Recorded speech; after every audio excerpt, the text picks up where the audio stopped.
Hello, people. Welcome back to another episode of ARPG. That is 49 minutes late due to a certain motherfucker not knowing how to wake up. Wow, I just decided to sleep a little longer because it was my day off, but hey. Oh, let's start at 1 o'clock, girl. Let's start at 1 o'clock. I didn't say that. You were the one who said, let's start at 1 o'clock, and I was like, okay. And then I fell which asleep. meant you agree. Anyway, it's another episode of ARPG where we rant about pointless garbage. This week, a lot of pointless garbage happened. Oh, I'm your host, Lucas. This is Guru. Hi, bye. So let's start out with video games. Yes, there's actually something to talk about in video game land. Wow. The 9th generation of the consoles are here. Ooh. PS. And we're not going to talk about them at all. Oh, okay. We're actually going to talk about the 8th generation. Since, you know what? Let's take a look back at the 8th generation of gaming. Where you really started to see one thing come clear, Lucas. Take a guess what it is. Gaming sucks? No, not at all. No. It's more that games do matter, right? I was going to say gaming is expensive next, but okay, yeah. I mean, everything's expensive at this point, Chewy. It's just something you gotta expect. But anyway, no, gaming does matter now. Like, games do matter now, especially because, like, let's take a look at the big two. Xbox, PlayStation. Okay. You could safely say that PlayStation absolutely obliterated Xbox this generation. Yeah, actually, yeah. Because I know a lot more people who have PS4s than Xboxes. And that's mainly because Xbox really did not have any games. You mean exclusive ones? Yeah. Yeah. And people can bitch and complain about exclusives all they want, but that's what sells a console. Because my biggest complaint with Xbox this entire generation and the start of this generation is, why would I buy an Xbox when I can play every game on a PlayStation or a PC? And when it comes to PlayStation, I can then play stuff like God of War, the Horizon Zero Dawn sequel, Spider-Man, all their exclusives that they have, right? Yeah, Red Dead Redemption 2 until it hit Steam, but yeah. Yeah, and then here's the thing. Everyone's like, well, what about the Xbox Game Pass? And the Xbox Game Pass is incredible. But you can get it on PC as well. I feel like that kind of came in late, too. Yeah, like the Xbox Game Pass is incredible, and hopefully it steps up Sony's Game Pass, which they're starting one for PS5. But, like, I can have the Xbox Game Pass on PC. So, like, again, what reason is there to buy an Xbox, right? Only if you're a big Die-Hard fan. Yeah, and that's just it. I think Xbox really screwed the pooch the last generation because they focused so much on, like, entertainment and all this stuff and making the Xbox, like, for everyone, and realized, they completely forgot that, we kind of need games to sell a console. Like, you remember how they first marketed the Xbox One, how it's like this entertainment device, right? Yeah. And then it bit them in the ass. Yeah. Because again, what's the point of buying a video game console if you aren't, like, what about the games? I think, like, probably one of the bigger reasons why the original Xbox was so popular was, like, all those big name titles, those big AAA titles like Halo. Yeah, the big names. And then the 360 was popular too because it really marketed the multiplayer, like online multiplayer well, and it still had really good titles. Yeah, and then they went further with their own exclusive titles, make more Halo. Yeah. But then Xbox One rolls around and they completely focus on the entertainment side and completely forget about their exclusives. Like, let me ask you something. Name me an Xbox exclusive that you can only play on the Xbox. Halo? I believe Halo's also PC. Well, yeah, now it is. Yeah, well, I mean, Now, okay, well, Halo. Okay, let's say Halo's an Xbox exclusive. Okay. Right? That's it. And even then, Halo 5 Guardians has been pretty much bastardized by the community and saying it's a pretty bad game. I think Sunset Overdrive was actually an exclusive until they took it to the PC as well. But, like, is that going to be your 100% exclusive? Right? No, it was, and then it wasn't. So no. But no, but like what I mean is like this is an exclusive, right? This is an exclusive. Crackdown 3 is an exclusive, right? Was Quantum Break an exclusive? Quantum Break. I know Sea of Thieves was actually exclusive until it went to Steam, and it was like, oh, okay, never mind then. Well, I mean, Quantum Break, but like that. This is what I'm saying. Like your Xbox One exclusive, the thing that you could only play on Xbox One from the time it was released until they put it on Steam, was some stuff like Sunset Overdrive, Crackdown 3, and Quantum Break. Gears 5? Gears 5 was always on PC, I believe. Oh, really? Okay. Yeah. I can't really think of anything else besides Halo and stuff like that. But again, Halo was on. But like that's the thing though. Like those are your exclusives. Those are the reasons why you want to buy a console. And just you want to suck. Yeah, and there's not a lot of them too. And then you look at PlayStation. Like let's just type down PlayStation 4 exclusives, right? Okay. So like we got the PlayStation exclusives, right? Spider-Man, Miles Morales. But like right here, the first game you see, God of War. Days Gone. One of the best games ever made. Fucking the original Last of Us, great. Last of Us 2, a piece of shit.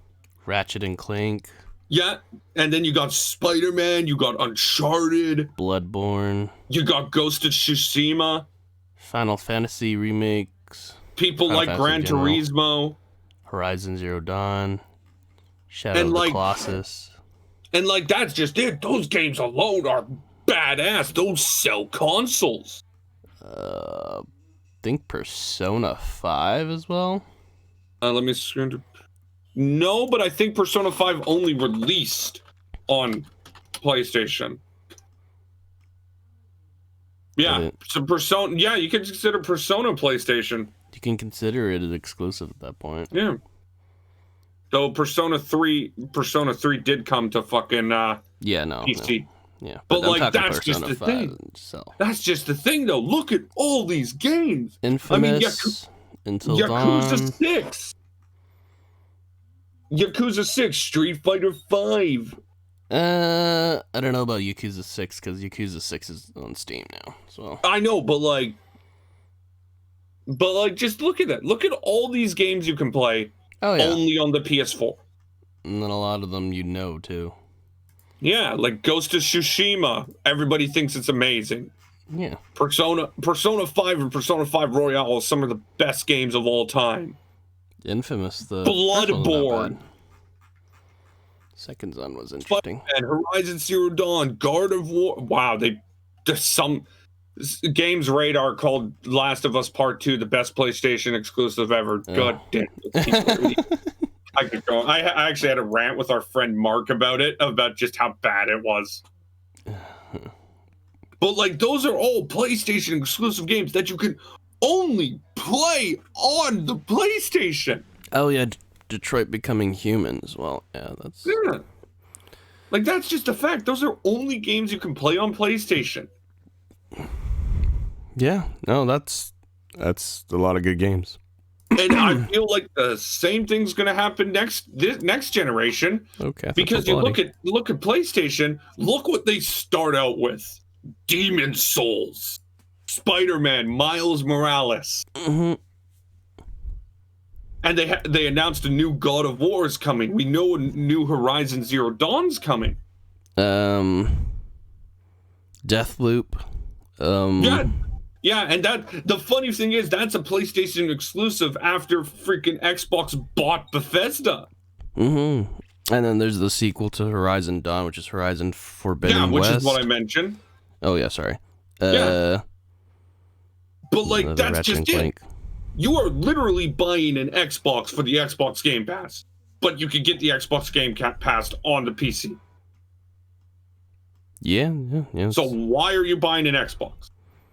Why, indeed. That's just a simple question. And it's sad since I was Team 360 for most of the 7th generation. Yeah. No, that's understandable because it's a lot of games, good games then. Yeah. But ever since, like, I bought a PS4 day one, I still have the same PS4.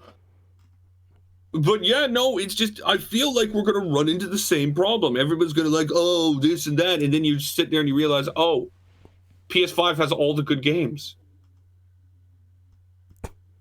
Since, yeah, they're bringing more exclusives to PC. I mean, I think the only one there right now is Horizon Zero Dawn.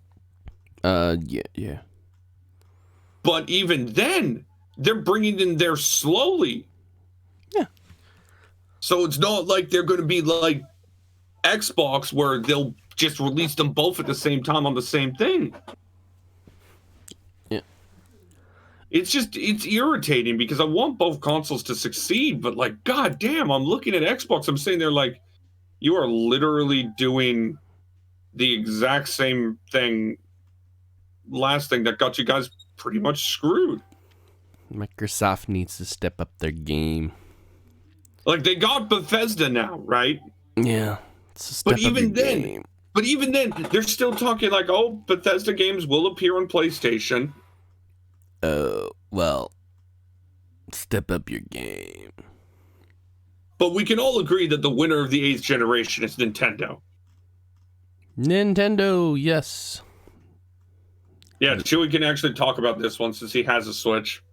Oh, fuck, something just slowed down on my computer. Yay. But hey, yeah, 23 months in a row, Nintendo Switch has been the highest selling video game console so far. And you know what?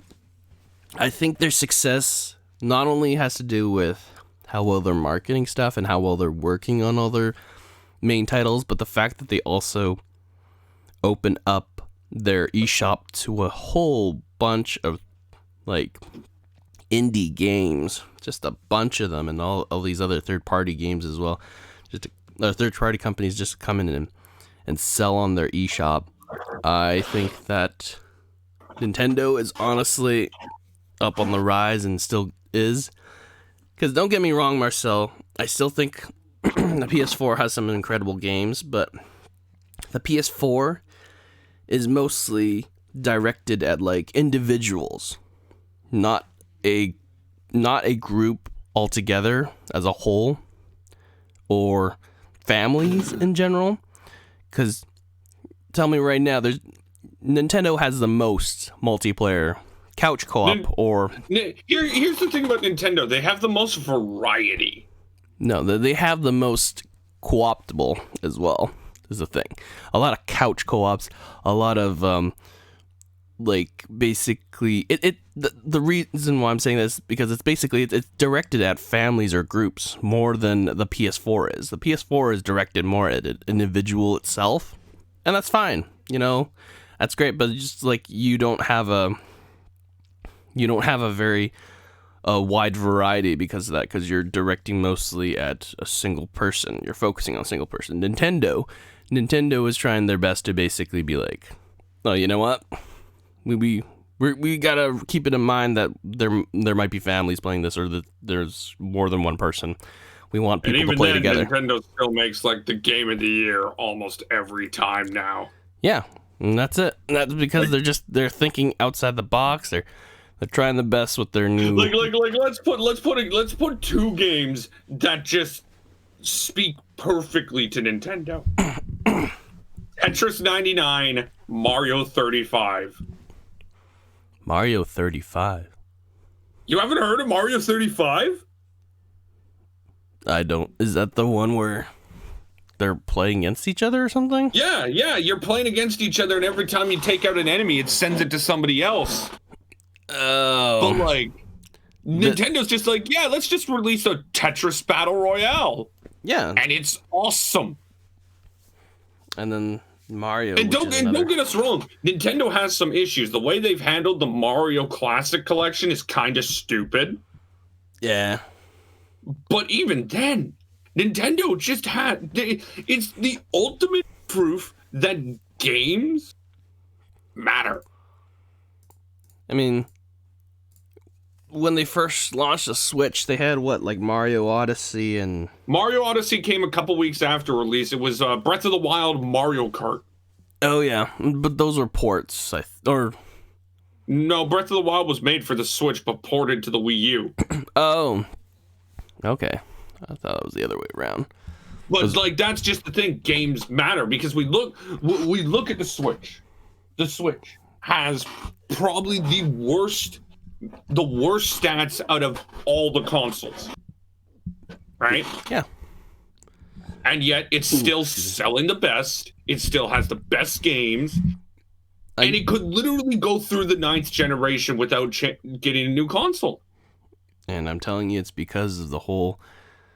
They're mostly focusing on families and groups. I'm trying to be a little family friendly a little bit on most of their stuff. No, I think it's just because they know what they need to do. Like they cover everything. Yeah, because they're trying. For God's sake, they got Doom on the console. Because again, Marcel, they're trying to direct not only at one individual, but like all individuals, pretty much in a sense. Yeah. While also trying to say, hey, we can do single player, but we can do better than that. Yeah. We can do co-op and couch co-op and but games nobody gives a shit about couch co-op. Any game that somebody can just walk in and just play, that too. Like literally anybody can get into. Yeah. Things like Mario Kart, of course, and then there's a few other ones. Like there's nothing better than sitting down with a group of friends playing Mario Party, Smash Bros, Cooking Mama, Overcooked. I mean, that's not their game, but still, that they brought it over. So. Yeah, like that's just the thing, and it's why Nintendo continues to have. Yeah, we've said it before. So again, Nintendo will always have its issues. There's no doubt about it. But we can't deny that in terms of console making, and more importantly, selling your fucking console, Nintendo does it the best. Yeah, because it isn't even close. Because they do a lot of exclusives, like literally, it's all exclusives. Like think about this, Nintendo indie titles, but most of those are exclusives. Bombed during the Wii U, like they just self-destructed. Yeah, and then they come back with a Switch and they take over within like 6 months. Yeah, all those AAA titles, just being like, you can't get this anywhere else. We're making it right now. We got it out. There you go. And like Mario they got Odyssey, a couple new games coming out. Hyrule Warriors coming out. Yeah, Hyrule Warriors, Age of Calamity. And of course, we need to talk about the Pokemon expansions. Yeah, Pokemon Sword and Shield, and then their Crown Tundra and Isle of Armor. I saw something said about like Pokemon Gen 8 that I agree with so much. So just let me get the exact words. It's like, it's pretty much, we all agree that like in terms of playing the game, Pokemon Gen 8 may not be the best played. Like we already talked about Pokemon, but it's pretty easy to say that like we both think that like Gen 5 and maybe Gen 4 are better. Yeah, for sure. Like I think Black and White and Black and White 2 are the best games they've ever made. I think Black and White 2 is probably the best game. Black and White was actually you can probably like I think I think Generation 5 was the best for Pokemon. Yeah. But like the more I think about it, the more I think Gen 8's going up, because this is one thing that was pointed out to me. The issues may be there, but the amount of refinement in this game is actually insane. I mean, I feel like they should have done the whole Pokemon walking in the very beginning with you, but they only introduced it in Isle of Armor. Think about the quality of life changes in Gen 8 Not needing experience share to share experience. Is that it? Well, I mean, everything. Experience share, more simplified battles. Simplified. Oh, yeah, there's no, like... Better creature designs, amazing trainer designs. I mean, yeah. What else, though? Like somebody pointed out, you start to notice the quality of life changes in the game, and when you go back to older games, it's just like, oh, Jesus. I mean, yeah, because you literally are free roaming. Yeah. And then let's talk about raid battles that they've improved on Crown Tundra, apparently.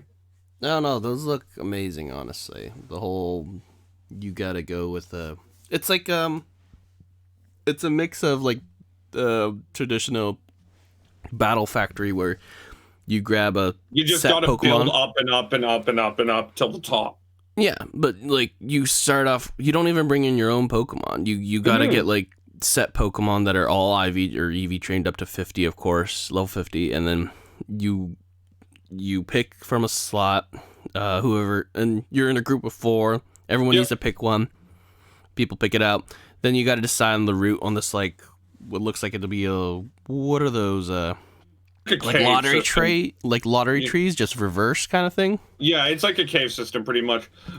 Yeah, and you got to go all the way up, and then you can catch whatever Pokemon you come across, and you can swap them out, and then get to the very end, which is usually a legendary of some sort. But I think you could say this: Pokemon is Nintendo. Yeah, it's never going to be perfect. It has its issues, but it rarely does not deliver. Yeah, I mean, there's so many titles like that as well. Legend of Zelda, Nintendo. Yeah. Mario, Nintendo. Yeah. Donkey Kong. To a lesser degree, I think Kid Icarus, Nintendo. But that's Metroid, just it. Nintendo. But that's just it. Nintendo's a company that, while it may have its issues, it may not do stuff right. Nintendo, as a company, will always give you a good console outside of the Wii U and great games. Because think about this. The Xbox One failed. The PlayStation 3 failed. You can make the case that the original Xbox, while it had its greatness, wasn't also an issue too. Yeah. Right? Take a look at Nintendo. Super Nintendo, incredible. N64, just mind-boggling. The GameCube, severely underrated as a console. The Wii, one of the best consoles of all time.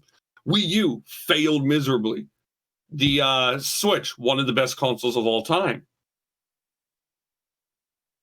You see that Nintendo has had one fuck up the entire time.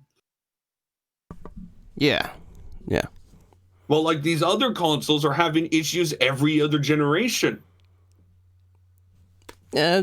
I mean, we can't overlook sometimes the mistakes that they do as well.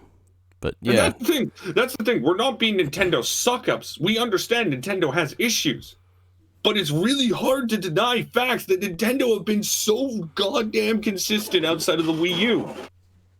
Yeah, I mean, that's their entire life's work. I feel like that they gotta make original titles and stuff like that. They work towards it. The new game that some of the VTubers have been playing that looks pretty cool. Let me get it. I feel like that's Sony, and I think it's. You feel like Sony and Chewy?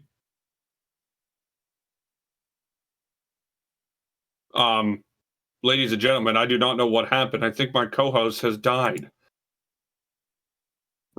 I think There's my co-host... people talking and opening the door all the time, so I don't want... Is everything all right? Yeah, I'm just a little annoyed. That's all.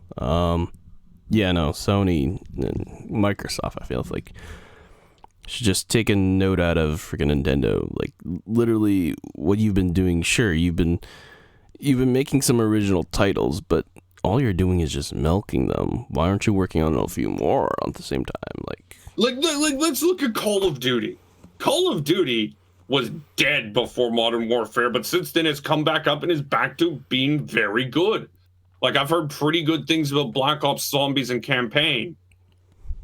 Yeah, but why can't Microsoft or, say, PlayStation for some of its, like, falling down titles take a chance just to look at it?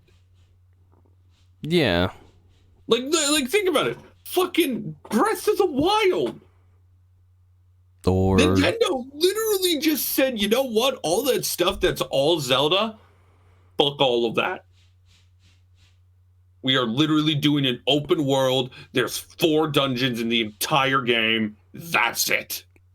Or go wild. You could also look into other ideas, put more work into other original works instead of just freaking making remakes of all your past bestsellers. The good shit's gonna last. I mean, there's always gonna be a Halo. There's always gonna be a Call of Duty. There's always gonna be Assassin's Creed, which I hear Valhalla's doing pretty well, actually. Yeah, but at what point are you just gonna be like, can we get something else? Or, I mean, that's where the exclusives come in. I mean, for God's sakes, Horizon Zero Dawn, look at that, right? Yeah, and that's great. But I'm more looking at, well, I feel like Sony and PS5 are just, they're trying. They're definitely getting there because they're making a lot more exclusives than Xbox. I'm more looking around Microsoft area than anything else. The thing about Microsoft is they seem so unwilling to just do what you said. Just try. Yeah. Well, like, I get it. Halo's big. Halo's going to be big.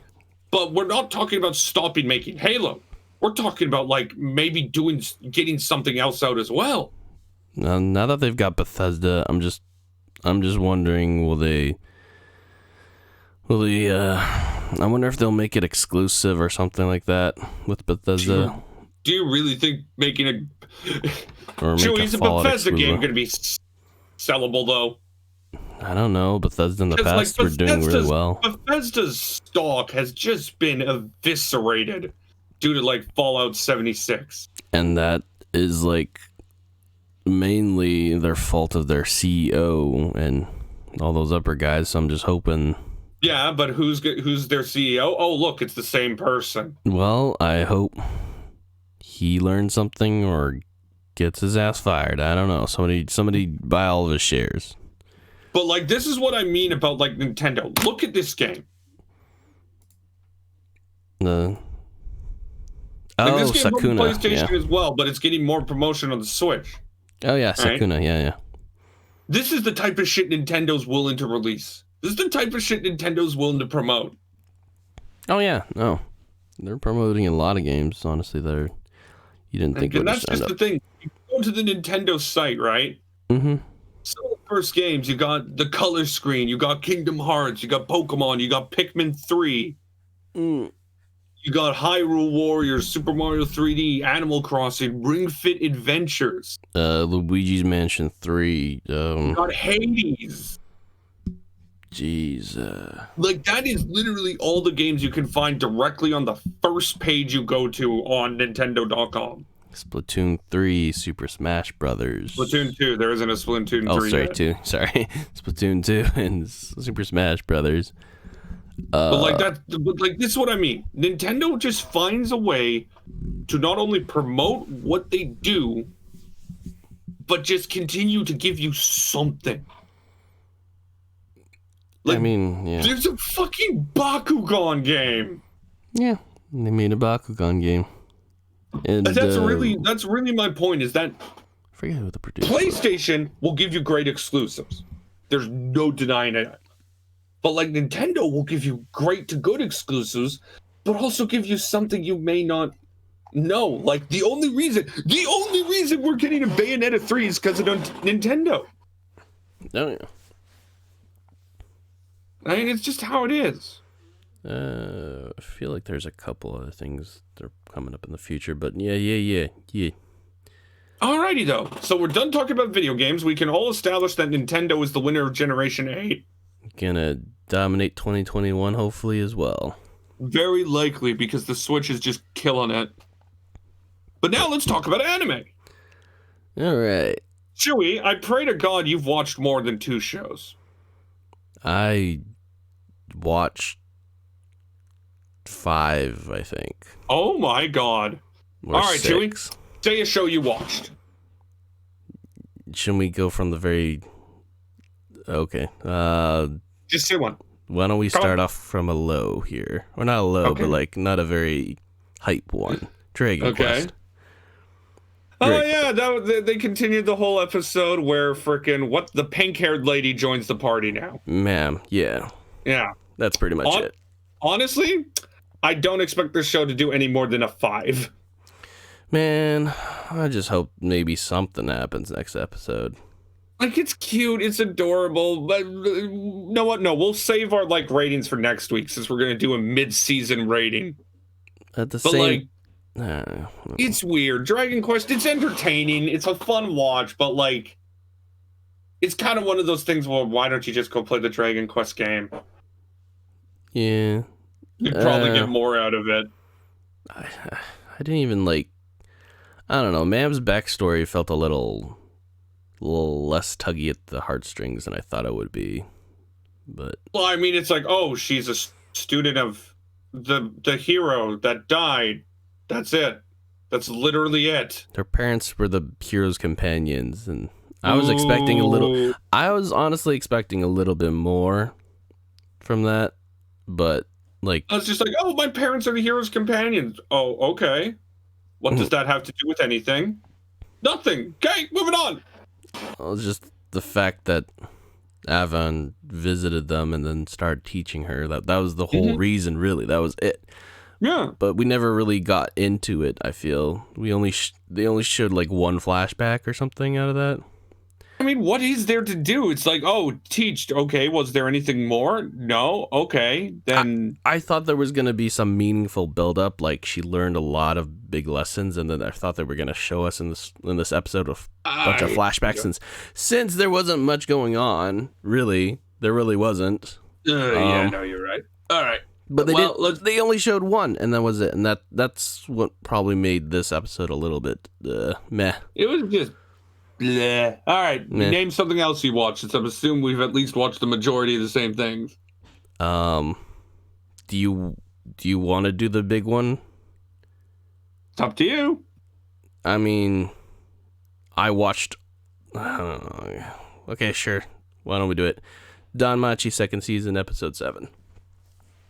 I have the giant fucking boner. I do too. It's so good. It's so good.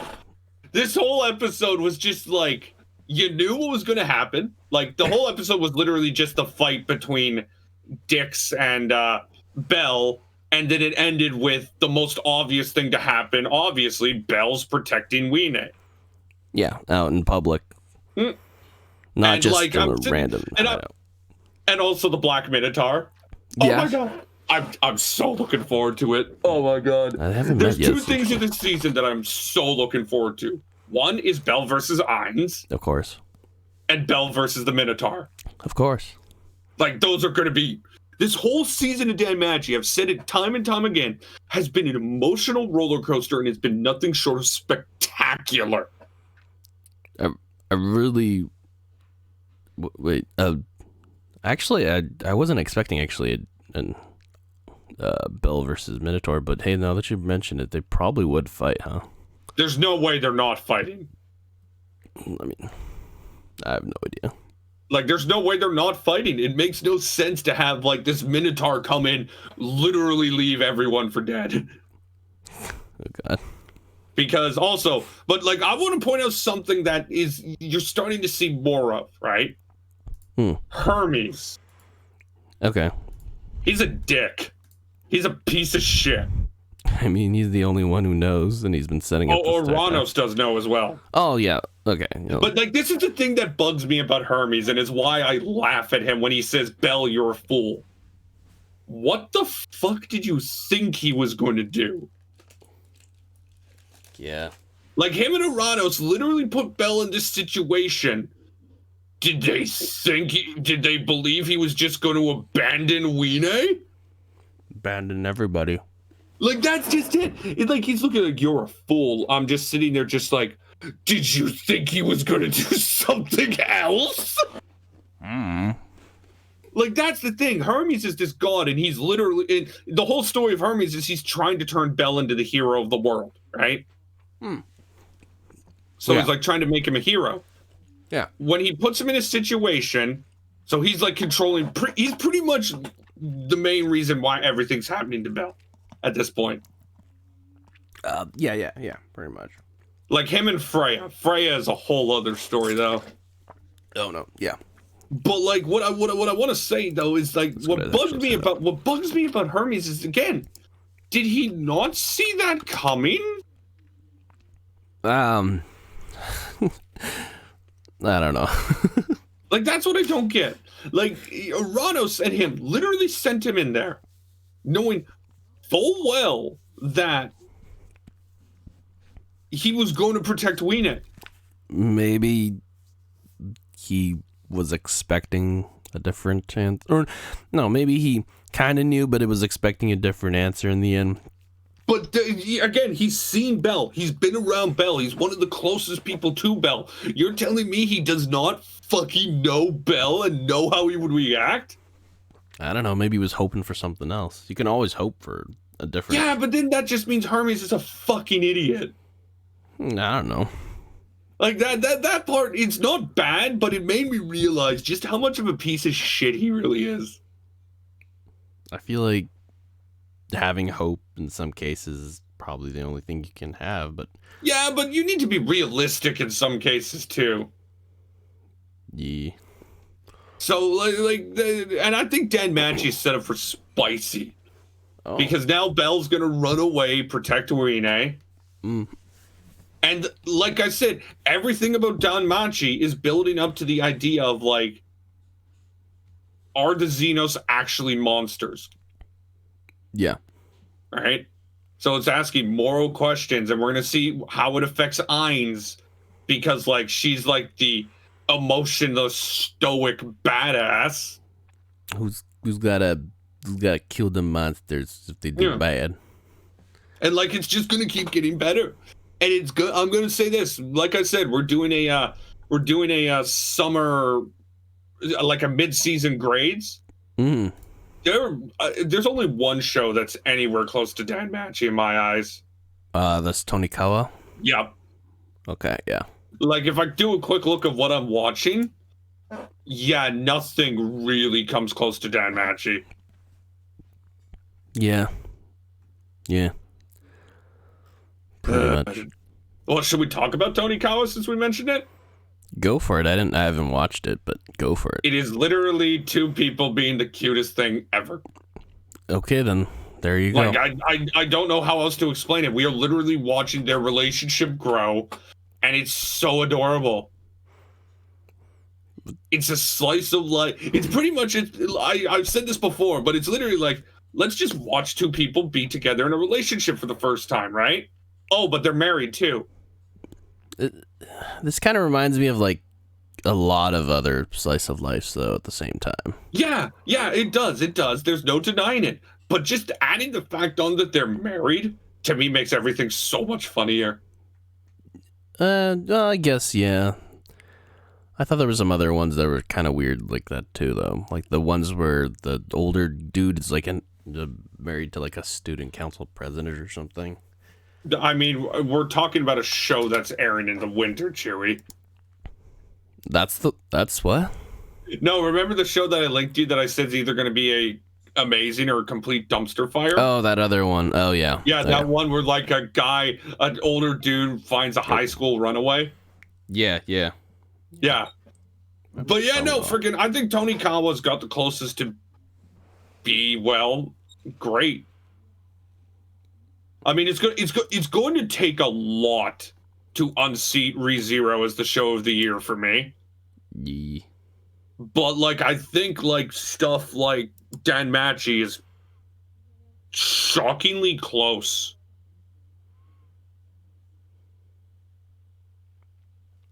But, like, we can talk about show of the year when we do the year-end review at the end of the year. Yeah, I was just going to say it's kind of... But, like, I'm trying to use that just as an example of, like, how good I think Danmachi's been this season. No, yeah, it's been incredible. I want to check something. Hold on a sec. Been incredible. Like, if you look at I Mal's not everything, but it's a good idea to see what people think. So, like, Danmachi's season 1, 7.67. Danmachi season 2 was a 7.27, in which I think the last arc of Danmachi was pretty bad. And season 3 is already pulling back up to a 7.5. Yep, 7.56. Yeah. So, like, I think it's higher than that, but I mean, like, that's just showing how much better season 3 is being. Mm-hmm. And again, I cannot wait to fucking see the Ainz versus Bell. Oh, it's gonna be so good. Yeah. All right, tell me another one you watched. Yukoku Moriarty. I finally caught up. All right, well, you can talk about that one since I haven't seen it. Don't plan on watching it. Well, I think there was only 5 episodes that I watched. I think one just came out today. But basically, first up was, of course, first episode, I think I mentioned at the very first or second episode of this podcast, it was just an introduction. But at the same time, they were pulling off, a liberation or whatever, like a crime, basically to liberate somebody, and to drive out the evilness of society, which is, again, what Moriarty is the whole, you know how back in the day in the Industrial Revolution, Marcel, there was, it basically created a class system with, like, you know, the lower people, the upper, and then the nobles, pretty much. Just the keep middle. moving. Yeah. And so this entire series just kind of works around the fact that, you know, Moriarty's just trying to, he understands that there aren't, say, bad nobles, but there are a lot of, or no, there's not good there's not good nobles, but there are a lot more bad nobles than there are good. So he believes that in order for, you know, society to move and also to basically go past the class system, to embrace the lower peoples and have not a lot basically dividing them, is to drive the sins out of the world, and then the world will be free. It's very interesting, which just basically means he wants to kill off all the bad seeds, basically the bad apples of the world, with the help of the lower people, so that they can liberate themselves and feel free, basically, of this whole class system and the clades and stuff. And basically, the second, third episode was a even more further introduction and like explaining how the three Moriarty brothers came to be. Fourth episode was another case, and then the fifth one was just another one as well. And honestly, Marcel, they do get a little bit. I mean, at times I feel like they're definitely using a lot of science and stuff like that, and that's great. Like, that's the whole thing. Is that it needs to be kind of smart. Like, that they got to be smart, right? These cases, but at the same time, I feel like that's. I feel like there's a lot of holes in some of the crimes themselves, especially in number 4. Was it? I think, or was it the latest one? No, it was 4. The one where basically a gardener and his wife help kill a viscount that killed that indirectly killed their son by not helping their son, by feeding him all this grapefruit, which gives him some sort of like chemical that's supposed to lower his, or that have mixed with his his medicine of some kind that helps with his heart condition, like lowers his blood pressure by a ton, basically, so much that he basically stops it. Like, there's 3 people there. There's the Moriarty brothers are there, so I'm just wondering, would just the coroner's just gonna go like, oh, he died from heart poisoning or whatever because he ate too much of that grapefruit and then mixed it up with that medicine? Is it really that obvious that's the result, that's the answer to that? Would they not be suspicious at all of the 3 people that were like with him and fed him that grapefruit? And the fact that like the gardener and like his wife were cutting up freaking grapefruits to serve him? Who knows? And like the wife needed to like get really angry to like shock him into having like a heart palpitation or whatever, or like a heavy heart moment or anything like that. Like she actually tries to kill him as part of the plan to make his heart start like going crazy, right? Mm-hmm. But like, is nobody gonna just talk about that at all? No? Or are they just gonna make up a lie? I guess they're just gonna make up a lie. But I don't know. That felt like a weird open hole there. But yeah, so far it's been all right. I think the 6th episode is finally when they meet. When Moriarty finally meets Sherlock. Holmes. Alrighty, as you can see, Chewie has taste in things. Yeah, so I feel like we can talk about a certain show now. Mahoka. Please tell me you watched it. I didn't. I don't think I watched the latest episode. Well, you missed out on one of the worst episodes I've ever seen in my life. There was one good thing in Mahoka that happened when the robot was breaking the heart of Hyoka. Yeah. For some reason, the robot, that parasite they were chasing, possessed the robot, right? Okay. And it took on the ego of, I want to get her, is it Hyoka or Hoka? I think it's Hoka. No, it is Hyoka. I think it's Hyoka. Yeah, I think it is Hyoka. I don't know that. I'll get that character in a second. I want to get the exact name. Honoka, that's it. Honoka. Yeah, Honoka. Yeah, so it takes the personality of Honoka, right? The parasite that they've been chasing. And it infects the robot, and now the robot is only there to serve Tatsuya. And how does they explain that? It pretty much explains that Honoka is deeply in love with Tatsuya. And Tatsuya's cold pan delivery was hilarious. And he's like, Soka. It was literally the best thing in the episode, and everything else about the episode was every single thing I hate about this damn show. Soka. So, the main point of the damn fucking show this episode was that the Americans are trying to capture Tatsuya. And they send Anji there to take him, and I'm sitting there just like, how am I supposed to believe they will stand any chance against him, right? Didn't work the first time. Since, he's not only beat the shit out of her once, he has literally never been shown to be anything close to being able to, fight. Yeah. Like, that's the thing about the show Mahoka that I hate the most, is that the fucking show literally makes Tatsuya into this god, and we're supposed to believe that people have a chance against him? Yeah. And then they did something even worse when they're like, oh yeah, let's just give her a weapon that's designed after a Celtic god. Which one's that?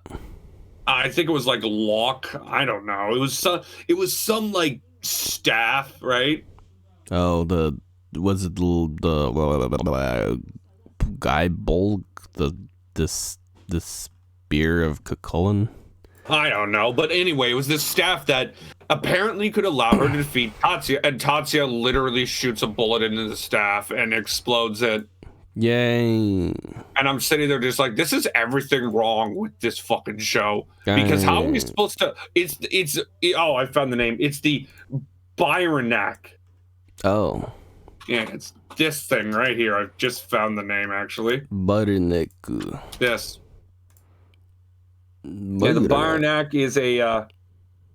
pretty much something around a Celtic god. It's supposed to be the Spear of Lug from Celtic mythology. Oh, the Spear of Lug. And I'm sitting there, watching, I'm like, okay, why am I supposed to believe that Tatsuya won't kick the shit out of her when he's kicked the shit out of anything and everybody, and nobody has ever made Tatsuya try? And oh, look, he kicked the shit out of her.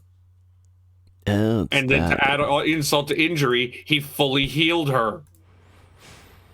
And it's just like, oh, you wanted me to act like there was a chance he would have been captured? Ha ha ha, you're so funny. It isn't like Tatsuya has spent the entire series literally one-shotting anybody and anything in front of him. Like, the writing in Mahoka is just atrocious. If this was a hentai, he'd be called a one-punch chump. Because he'd one-shot everyone. And it's like, that last episode just completely destroyed Anji's character, in my opinion. Like, I'm just sitting there just like, oh, they're literally just going to turn her into another woman that wants Tatsuya's seed. No redemption. No redemption. There will be none for her. I just read on, and apparently in volume 16, Miyuki becomes Tatsuya's fiance. Oh my fucking god. I hate this show so much. Why am I watching it? Oh yeah, it's because I like watching shows where I can just fucking let loose. Oh, I'm gonna rip this show a new asshole when I review it. You might as well turn this into a hentai. This is basically a hentai plot. And wait, no, that's actually an insult to hentai plots. No. Yep. Yeah, you're right. You can make this a hentai and it'd be still a bad hentai, but it'd at least make more sense to be a hentai. And it's just a sad truth that this show literally just decides to ignore every chance to become good. Yeah. I just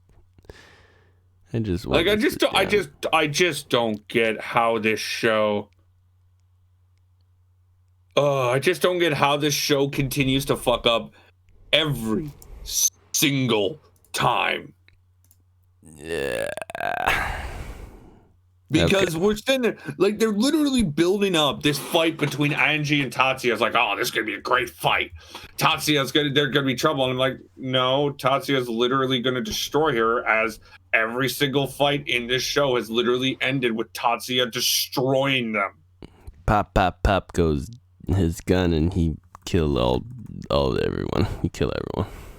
Like, I remember one of the big fights of last season was during like the school tournament arc, right?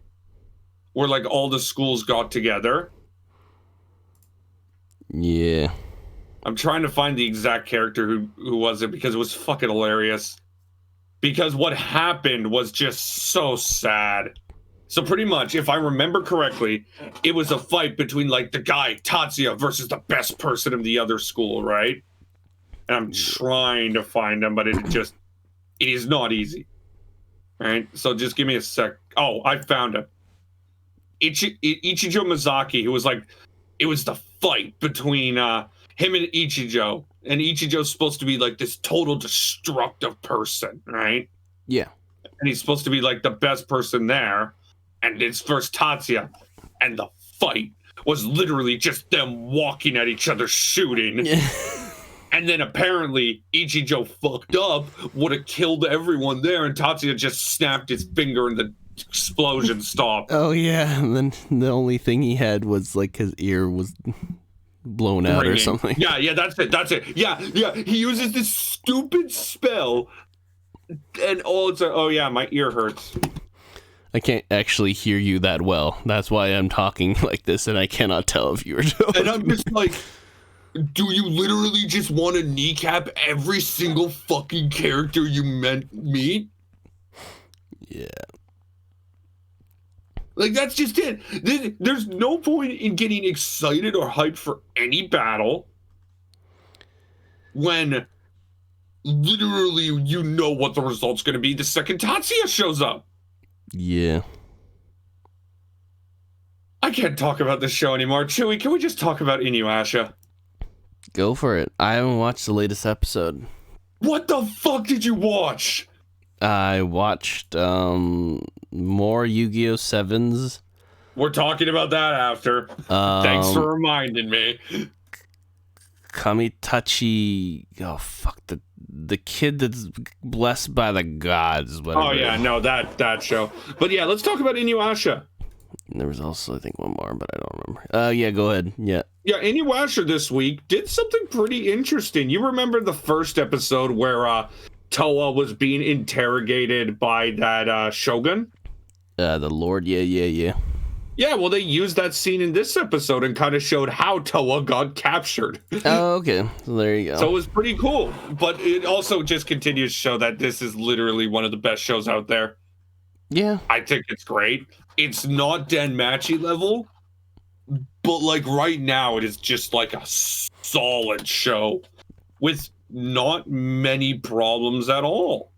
Yeah, but at the same time, there's like, it's not like super. There's no like super highs yet. There's so far it's just been like. Oh yeah, no, jumps, we are clearly waiting for the explosion to happen, and with like the next episode preview showing not only Sesshomaru but Inuyasha and Kagome, it feels like episode 8 is going to start moving the plot a bit more. I really hope that honestly the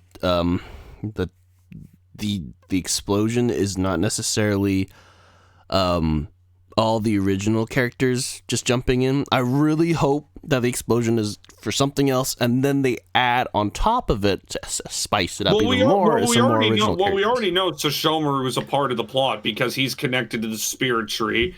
Because it looks like Rin has been captured. Yeah, but I'm just saying. So what I bet is going to happen next episode is that Sesshomaru's actions is what's going to draw in Inuyasha and Kagome, and it's not going to be because of anything that Setsuwa Toa or Morha do. Yeah. Right. Plus, we already are starting to see like the 4 perils, the villains, and one of them looks like a total badass. I haven't seen that far, but yeah. It's really good. But there's one more show I want to talk about that I almost forgot. Oh. Akadama Drive.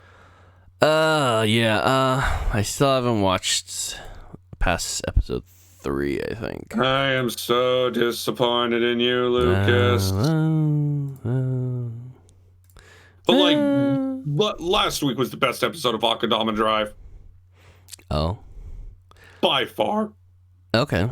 It was visually beautiful, had a great story. Like, just the whole story was pretty much, the Executioner Master, I hate that they have no name, decided, you know what, I'm done. I'm going to try to kill all of them. And literally the whole episode was him trying to kill all of them. Yay. But the way it ended was spectacular. Okay. Can I talk about it? I mean, go ahead. We said we don't care about spoilers. Spoilers, by the way, but the Brawler and the Executioner Master get in. It's pretty much those two throughout the majority of the end of the episode. Yeah, because I can't really see much of anyone else doing a lot of fist fighting.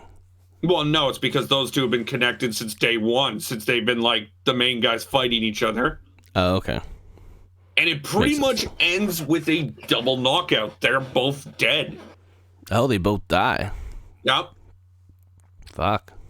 And then the idiot who, not the swindler, the guy with the glasses who's attached to the Brawler. The hoodlum?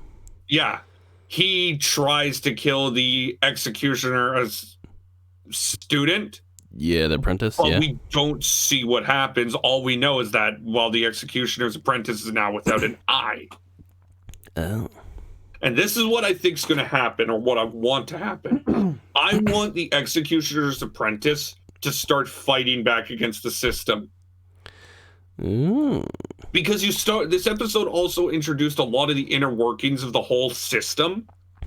Yeah. And it's harsh. Like, even one minor offense is like boop, boop, boop. No, I'm talking about, like, the Executioners themselves. Oh. They're treated like garbage if they don't succeed. And the only reason the system now has them working in pairs is because when they weren't working in pairs, the death rate of the Executioners was like 80%. Oh. So they literally put them in pairs because it's to make them form relationships. And do better. Execute better. So now the death rate is like 20%. Yeah. But I would love to see her just, like, be against the system. Okay. Though I will say, the doctor's getting annoying. She's immortal. Like, she was literally chopped in half and, she stitched herself back together and she's fine. And every time she goes, drop the sweet act, honey, to Swindler, I just want to slap her across the face. Brian. Ugh. Okay. Is that it, Lucas? I was gonna talk about. I guess we'll talk about Kamitachi. Okay, you can talk about Kamitachi since I haven't seen it. All right. Well, literally so far, it's all basically what I've read so far from the manga, if not a little less. I think they graze over some stuff and change a little bit of the settings of the recent episodes, but basically main character gets wrapped up in a duke's family, goes with them after, like, making good relations with them, and they realize that he's alone by himself out in the woods. So he comes with them, goes to a small mining town to be whatever part of their little journey thing, stays with them, and then goes and registers and becomes like an adventurer and stuff like that. That's pretty much it. The latest episode is basically they had some like adventure raids in the mines of this mining town because they realized there was like big monster hordes. That was pretty much it. It's like, I'm not expecting much because, again, I've read this manga. Really, it's just a very chill isekai. Like, the dude doesn't really have that big of aspirations, it seems. And the action is, it's alright. They made some of the monsters CGI, like the bugs, and it looked kind of weird, but whatever, I don't really expect much again. It almost reminds me a little bit of Ifaretta with the CGI that monster. isn't a good thing. I know, but that's literally, they only did it for like the bugs, which is weird. They only did the bugs on CGI, but everything else is in traditional animation. So I was like, okay. I don't really, again, I don't expect much, so whatever. Sure. Yeah, okay. So again, it's a chill isekai and nothing really to write home about. Not expecting much again still. And of course, the whole, it's just like a freaking chill ass slice of life. Not even a slice, it's not a slice of life, it's just like whatever. Just chill. Take whatever you want, kind of thing. Again, that's about it for that. Chewie, Yeah. it's time for you to talk about Yu-Gi-Oh. Okay. So, I am. Okay. Let's first start that we grew up during the days where the original Yu-Gi-Oh aired. Yeah. And so like we grew up when Yu-Gi-Oh was at its best. Yes, Joey, moving on. I was gonna say the original was good, but there was like some weird moments because, again, Yu-Gi-Oh in the very beginning was a very weird card game There was none of the like all these extra stuff on top of it, and like a lot of monsters had no effects. So I'm just saying. I want to say that 5Ds is probably the best one. So fuck you. I don't think the original was I think 5Ds was. Anyways, I've watched Yu-Gi-Oh for a while now, and I'm not like the biggest fan because again, I don't play the card game that much. I don't even play it really. I just kind of like the aspect of the cards, and like the fact that they made an original game out of it was cool. And I think I watched from GX. I think I did watch the original a little bit, but I watched mostly GX 5Ds. And the new ones, XL, whatever, Reigns and Arc and stuff like that. And I've come to the current one, which is the new Yu-Gi-Oh! 7s. And I have to say, wow.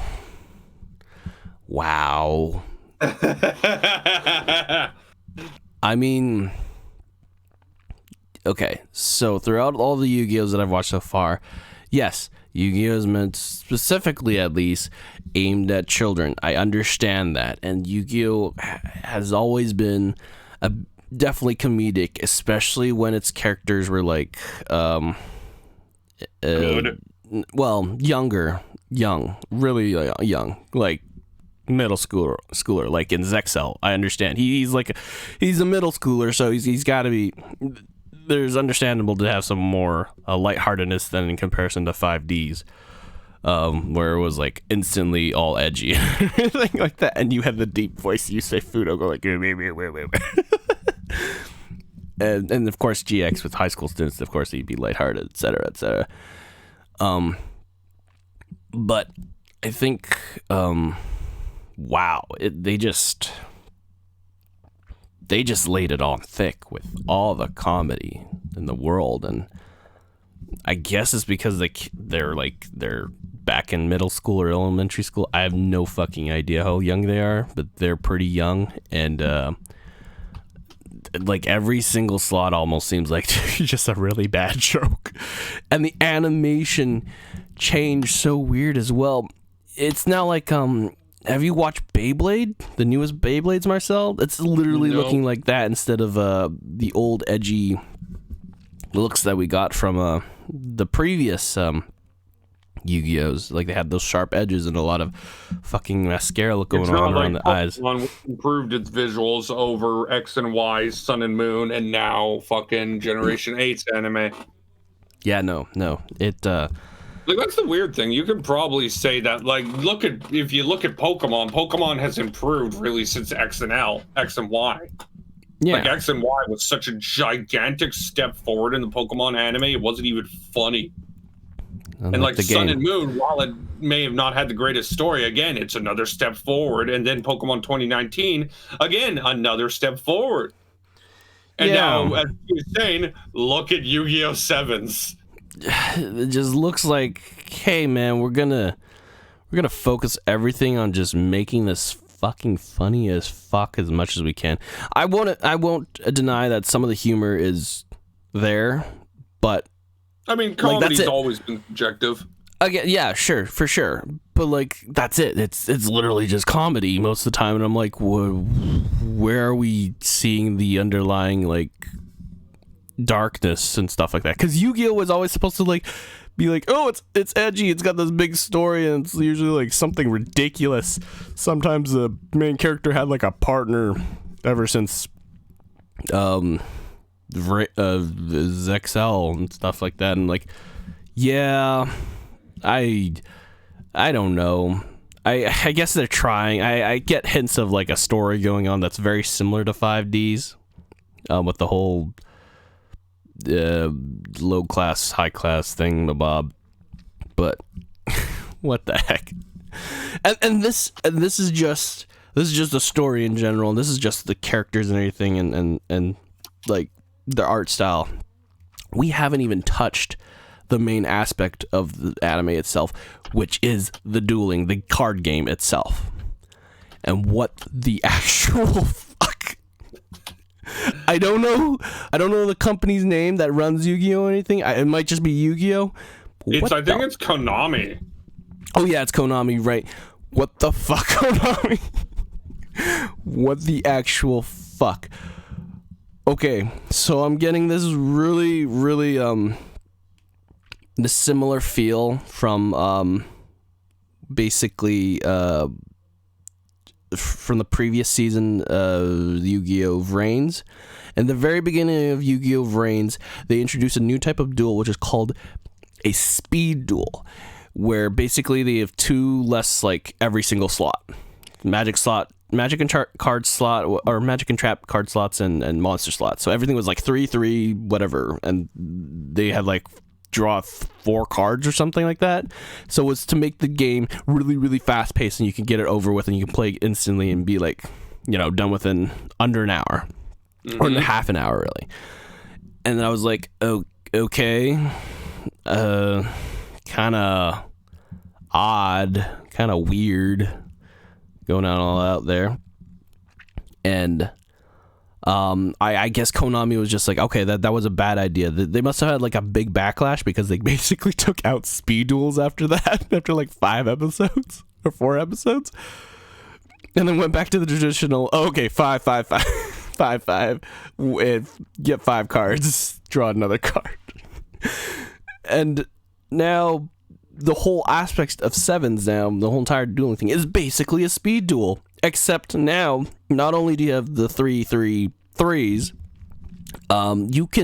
you can summon all the monsters. You can summon 3 monsters at once, all you want. You could just pop them out right there, and just, okay, whoa, just like, wow, what a change and shit like that. And okay, you can also, there was a weird one after that. It was like, you can also do like a 5-star tribute summon right after that too, or something like that. I don't know. There was just the fucking weirdest shit ever. Oh, it really makes me feel like they were trying to do like the Dynamax mechanics of Pokemon games. Yu-Gi-Oh! Is shit the bed and is terrible.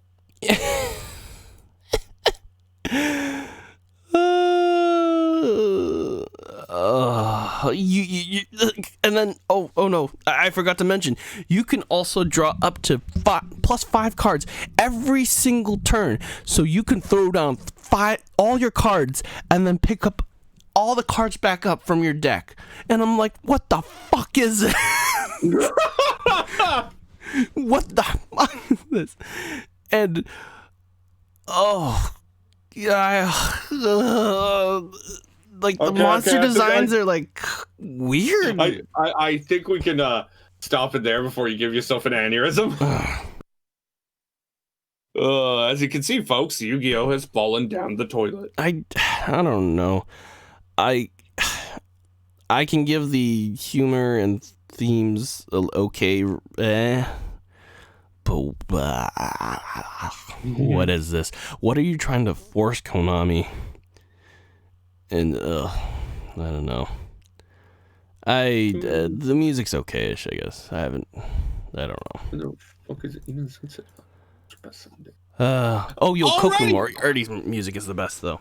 Ending song for Yokoku Moriarty. Look it up. You too, Marcel. That's probably one of the better endings and openings I've found.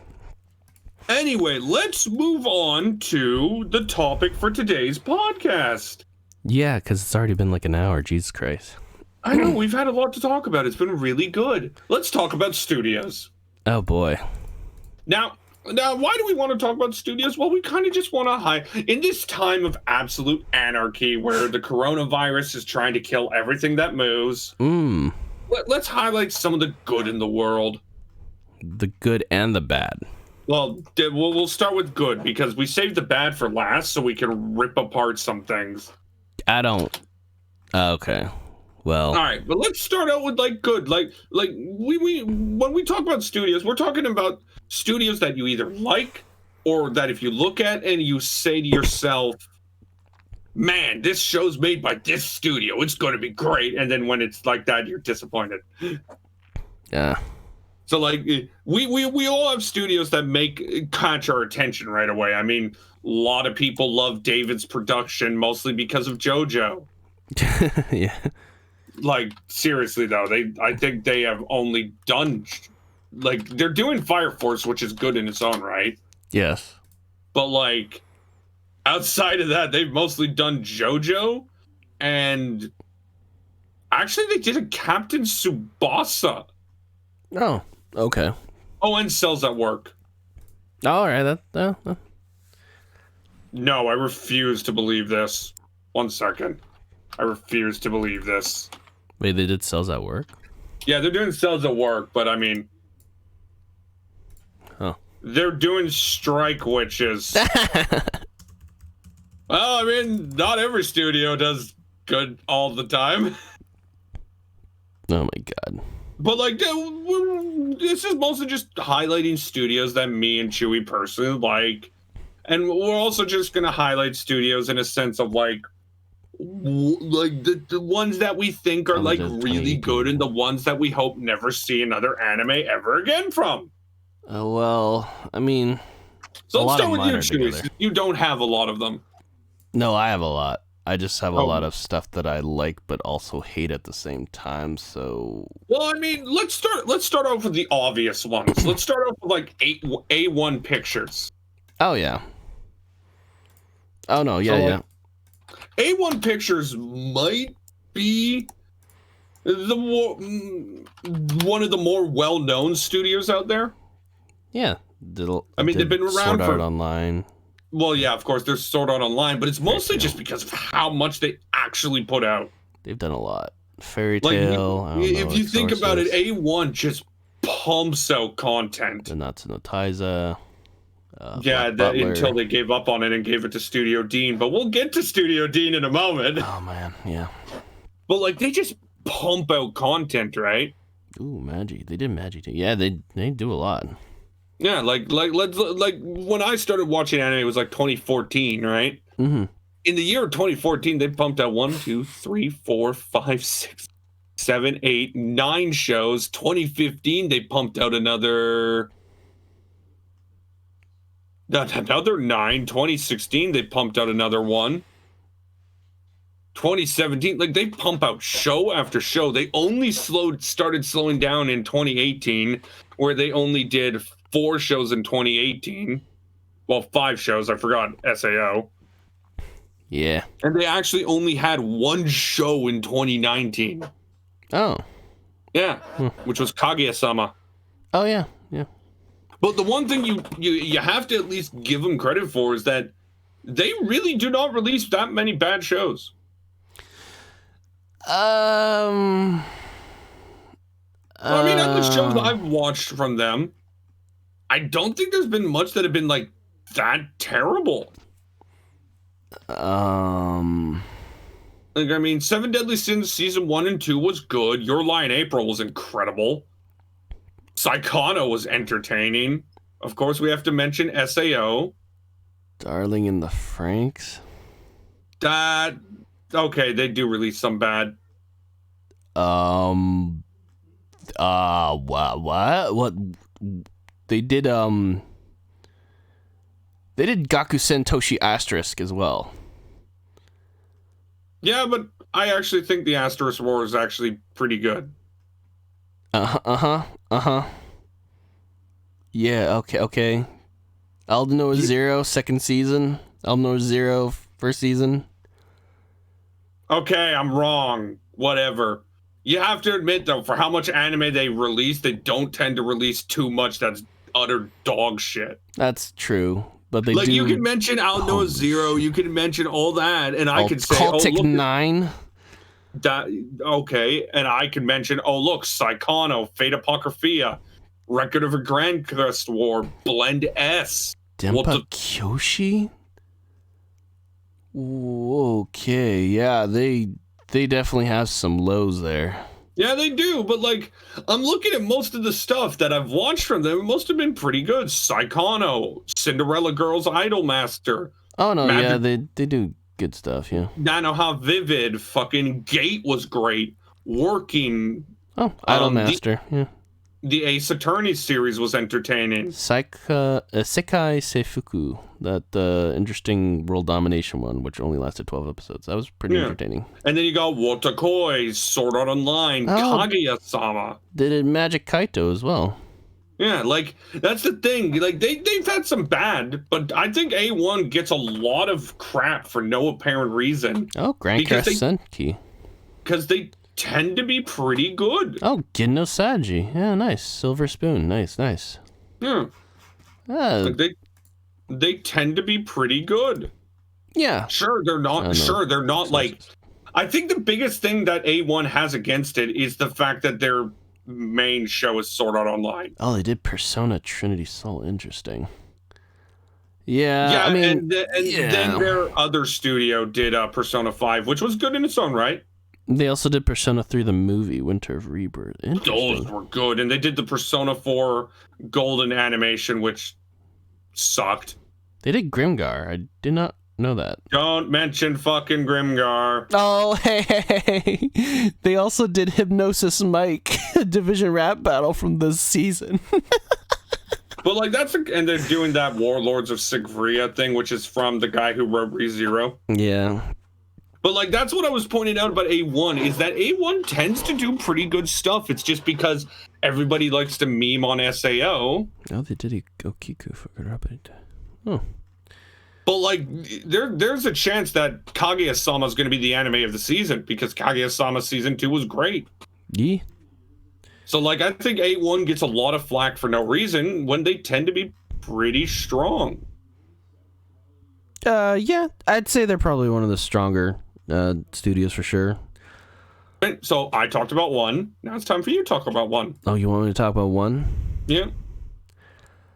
Okay. It can be one that we're both talking about. It can be one that we're both talking about? Yeah. I mean, I might as well bring out a really obvious one. Toho. I actually wasn't going to talk about that one. Oh, okay. Well, I'm going to talk about it. Let's talk about Toho. Because look at all these shows, Marcel. I mean, they've been here since the 1950s. They've only done what Mal says, my anime list says 95 shows, but look at the shows that they've done. Boku no Hero Academia, Akame ga Kill. But Chewy, you got to remember, Toho's helping work on them. They're not doing them specifically. Oh, okay. Well, like, that's the thing. Toho is pretty much a support, is a theater production and a distribution company. Okay. Well, then never mind. What the come on. I won't talk about them then if they're not the actual studio. Like, they help out in producing, you know, but, like, for example, My Hero was done by Bones. Akame ga Kill, I believe, was done by White Fox, wasn't it? Yeah, White Fox. Oh, no, yeah, White Fox, yeah. That's right. But, okay, try again. There's got to be something there. All right, well, then let's talk about Bones. Okay, we'll talk about Bones. Boku no Hero Academia. First and second season, third season, fourth season, I think. And the fifth season coming in the spring. Full Metal Alchemist Brotherhood, Soul Eater, Noragami. Let me just pull up Bones via fucking wiki because it's easier to see the dates. Yeah, no, Bones has been a studio that's been slowly building up. Like Kikai Sensen. Yeah, but like they had fucking 100? Their first breakout, you could probably say, was Full Metal Alchemist. Yes, for sure. So like that was huge. Then they hit it with Eureka 7. While also doing that Orin High School Host Club. I think they, around that time, they did, a little bit earlier, they did Darker Than Black, which was pretty decent. Then they did, like, Space Dandy, which was pretty crazy. Oh, I didn't know they did one, was that an OVA of Cowboy Bebop? Or is that a movie? But yeah, Bones was slowly going away, but then they really hit it with Brotherhood. Oh, yeah. Like, Brotherhood was spectacular. They went off. And of course, Rika 7 AOO came in, Space Dandy, Noragami. Bungo Stray Dogs. Bungo Stray Dogs was something else. And then they got into, like, Boku no Hero. They helped with the first season of Blood Blood Blockade Battlefront, which they did too. Yeah. Oh no, they did the second season. Oh no, yeah, they did. Yeah. And like that's one of the most underrated shows of all time. Probably another underrated one they did was Concrete Revolution. It's interesting. I didn't like that at all. Okay, well, I thought that was another one I think they did really well, well, at least helped really well, was Snow White with red hair. Oh, yeah, Shiroyuki, whatever. That is just Shiroyuki. Take me. That was an interesting one too. Yeah, I thought Ghost Sick was actually really. Bones has been a studio that's been slowly building up. Of course, Brotherhood. We cannot not mention that. Mm-hmm. Noragami, but I think it's safe to say that the Bones we know is literally this good because of two shows: Bungo Stray Dogs, and My Hero. Yeah, like literally, Bones is known because of fucking My Hero. Yeah, it's literally. And then, of course, after My Hero, Mob Psycho came in, which joins My Hero. I've never actually seen Mob Psycho.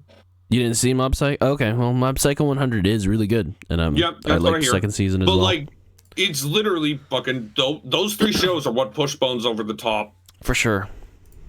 Like My Hero has become. Wait, what? No. Also, Full Metal Alchemist.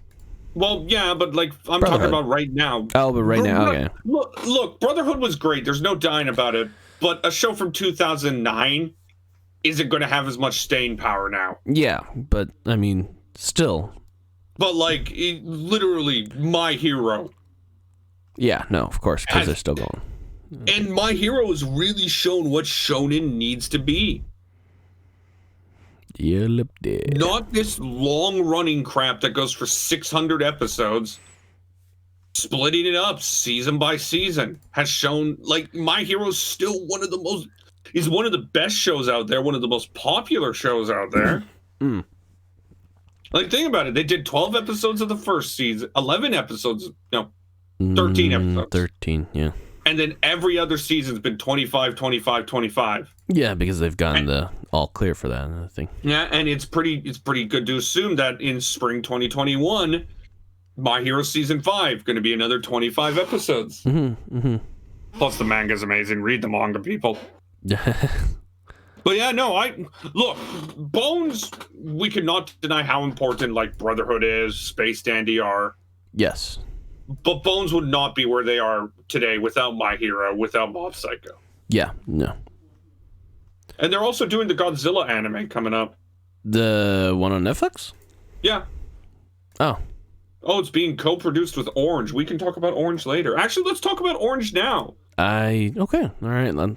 I want to talk about Studio Orange, and then mostly because of the fact that Studio Orange are the only studio outside of the guys who did that. Oh, what's that show? That show. Oh my God, what's that show? That show. It's those CG1. I want to say Knights of Sidonia. Knights of Sidonia? Yeah. Yeah. But like Studio Orange are the only ones that truly understand CG. You're I know who you're talking about.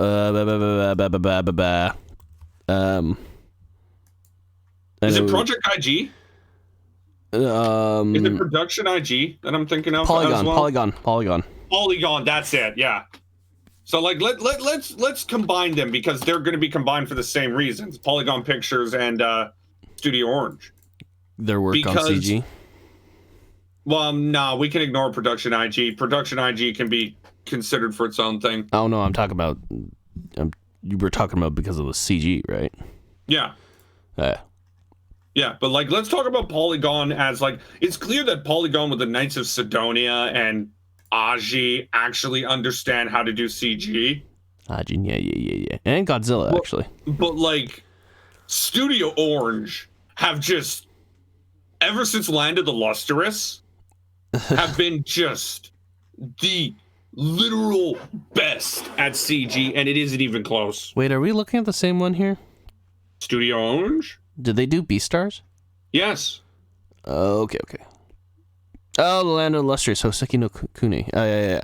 Yeah, but like it's not even close. They are literally the best at it by far. Oh yeah. And I just want to give them like credit because we're going to be talking about some shows that should never deal with CG ever again. We'll get to them in a bit, people. Okay. All right, Chewy, what's up for you next? Let's see here. You know what? Let's. Oh no! Did they do it for? Let's talk about production IG then, because we already we'll mentioned go right to production IG. They didn't do Shingeki no Kyojin, but they did help with the production, right? I don't know. But they did do Psycho-Pass. Yeah, they did Psycho-Pass, and they ruined Psycho-Pass in season 2, but then season 3 actually was really good. They did Gilded Crown, which it's like is a piece of shit. But they did Haikyuu, Kuroko no Basket. They've done really well with Haikyuu. They did really well with Kuroko no Basket. You tend to see that production IG really has some ups and then they have some downs. I mean, they do the Legend of the Galactic Hero series in 2018. Yeah, it's Suisei no Gargantia, right? Or and whatever. Then they also have Fully Cooley. Oh, did they do Fully Cooley? Fully Cooley Progressive and Fully Cooley Alternative. Oh, wow. Hey, they did they're doing Yukoku no Moriarty as well. Yeah, but nobody gives a shit about that. Okay. I'm just kidding. Sengoku Basara, which is interesting. Oh, they did Diamond no Ace as well. They're doing a lot of They're doing a lot of stuff, but you sports. start to notice there really isn't that much great here anymore. No, they're doing a lot of sports, man. What the heck? Yeah. Oh, they did they helped with that. Oh, Joker Game. Hey, they did Joker Game. Never watched it. Okay, well, I mean, decent. They did that. They did that. Welcome to the Ballroom. Oh yeah, that was Next. Interesting. Next. I mean, yeah, we look at production IG and there really just isn't much there anymore. Like, no. Okay, Run with the Wind, that was great, but like, what else is there? I mean, right now, just Haikyuu really, and Haikyuu and Yukoku Moriarty, but like in the past, like they have that original coming up called Fena Pirate Princess. Yukoku no Moriarty, or no, sorry, they did yeah. Kuroko no Basket in the past. They did a couple Pokemon movies as well. They did Suisei no Gargantia as well. But I can't say now that this studio is having a good time. No, they're not standing out at the moment, sure, but I mean, you can't always be at the high all the time. Oh, they did. No, they actually did Prince of Tennis as well. To an extent. Alrighty, what's next on the list? How about TMS Entertainment? Wow, you really are picking some weird ones. I mean, you said pick out your favorite ones. We're not going to talk. I know. I just did not expect you to pick out some weird ones like this. Jeez Louise, I've never. TMS. What did they do? Dr. Stone. Real Life. They also did Megalobox, but I'm not a big fan of Megalobox. Really, I heard a lot of good things about it. Oh, they did. They did Fruits Basket first season, the remake one, and the second season. They did D-Gray Man. I haven't watched really much D-Gray Man. Yeah, no, it looks like Oh, they did that. That was a piece of shit. Never moving on. They did Detective Conan. They did Detective Conan. I don't watch children's shows. Oh well, fuck you. I'm just kidding. Saikyo no Deshi, the strongest disciple, Kenichi. That was such a classic, man, in the past. They also did Yamamushi Pedal, Jitsu Watashi wa, the weird supernatural one in high school with the guy falling in love with the vampire, finding out she's a vampire and falling in love with her. What are you talking about? You don't know that one? Okay, then look it up. Did you watch Kokori-san? Gugure Kokore-san? No, you didn't watch that either? That was a funny ass one. Again, comedy, but still. They did Baki the Grappler. Yeah, they also did fucking Kami-sama Hajimashite. Yeah. Yeah, no, TMS seemed to have their shit together, if you know what I mean. Holy shit, they got like a lockdown of Detective Conan. Marcel, they're doing really well. That thing's just still going. It's weird, though. You don't really hear about TMS. Yeah, because literally you don't think of TMS when you're watching Detective Conan. Because there's nothing else that's really... Or Fruit Basket. Or Relife. Dude, they did or Lupin Megalobox. Oh my god, they do Lupin as well. Lupin the Third. You really don't think of TMS of like that great a studio, but no, they got some killers here. Dude, they got Lupin the Third, man. They got Rent-A-Girlfriend.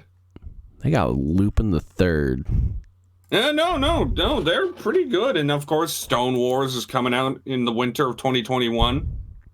Oh, is that Dr. Stone sequel? Yep. Though they have made some weird ones, like the weird like reverse harem where all the dudes are different types of, I think it's guns or something, or swords. Moving on, we ain't gonna talk about your weird porno. It's just saying. And they also did Buzzer Beater. That was, no, I'm not gonna talk about Buzzer Beater. Alrighty, let's mention now, I think we should mention Cinema Citrus. Cinema Citrus. Only because Cinema Citrus literally have two shows that are any good. Oh. Made in Abyss and Shield Hero. Wait, what? Is that why you were talking about it? Well, yeah, I mean, we should at least mention one of the best shows of all time in Made in Abyss. Why is it called Cinema Citrus, but it's called Kinema? It's spelled out Kinema Citrus. Oh, it's called Kinema Citrus. I don't know. Oh, okay. Well, there you go. Yay, Tatanusha. Yes, Rise of the Shield Hero. Yeah, you never would think that they were the same ones that did Made in Abyss, but yeah, I could at least the thing. I could see them doing Black Bullet for sure, though. Yeah, but that was when they were bad. Oh, they did the first season of the second season of Is the Order a Rabbit. They also did Kuma Miko, the bear priest, whatever. Yeah, and the third season is being done by Encourage Films for Is the Order a Rabbit. Oh. Hey, they also did Barakamon. You said you didn't watch it? That was honestly probably really, really decent. You know what? I can see Barakamon Tatanusha in the same studio area. Codebreaker,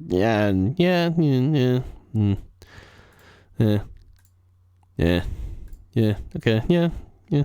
Tokyo Magnitude 8.0. Alright, yeah. Alright, now let's knock out one of the big ones.